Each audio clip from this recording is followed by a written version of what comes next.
पुणे जिल्ह्यात औद्योगिकरण आलं, त्यातून जमिनीला सोन्याचा भाव आला। काही गुंठे जागा विकली की लाखो कोटी रुपये मिळतात। त्यातून लग्नासाठी मौज मजेसाठी कोट्यवधी रुपये खर्च केले जातात। आता निवडणुकीसाठी हा पैसा कसा वापरला जातो हे समोर आले।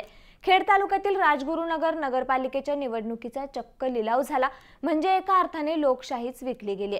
एका वार्डातील 2 जागांसाठी हा लिलाव झाला असून एका वार्डातून एक पुरुष बिनविरोध झाला, परंतु लिलाव झालेल्या दुसऱ्या पदासाठी महिलेने माघार घेतली नाही, त्यामुळे येथे निवडणूक होणार एवढे नक्की।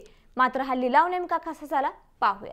राजगुरुनगर नगरपालिकेच्या एका प्रभागातील 2ही जागा बिनविरोध करायच्या होत्या। त्यासाठी सर्वसाधारण जागेवर एक पुरुष आणि राखीव जागेवरील महिला बिनविरोध करण्यासाठी चक्क लिलाव करण्यात आला।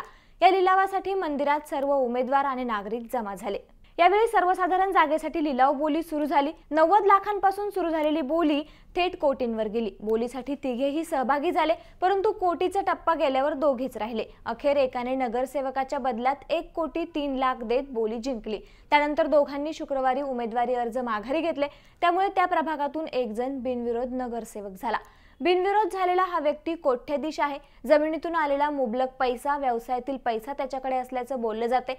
या व्यतिरिक्त 2 जागाही बिनविरोध झाल्या आहेत, परंतु त्या जागांचा लिलाव झालेला नव्हता। राजकीय घडामोडीनंतर या जागा बिनविरोध झाल्याचे देखील स्थानिक पत्रकार सांगतात। आता एका जागेसाठी 1,03,00,000 रुपये घेण्यात आलेले आहेत। हे पैसे आता गावातील विकास कामांवर खर्च केले जाणार असल्याचे देखील बोलले जाते। मात्र लोकशाहीच्या या लिलावामध्ये महिलांनी मात्र काहीशी आब राखली, कारण राखीव जागेवरील एका महिला बिनविरोधसाठी 22 लाख रुपये देण्यास तयार झाली। या जागेसाठी 3 महिला इच्छुक होत्या, परंतु केवळ एकाच महिलेने माघार घेतली, त्यामुळे हा लिलाव होऊ शकला नाही। त्यामुळे महिला राखीव जागेसाठी आता सरळ लढत होणार आहे। या लिलावाबाबत तुम्हाला काय वाटतं आम्हाला कमेंट करून नक्की कळवा, आणि असेच नवनवीन माहितीपूर्ण व्हिडिओ पाहण्यासाठी लेट्सअप मराठीला नक्की फॉलो करा।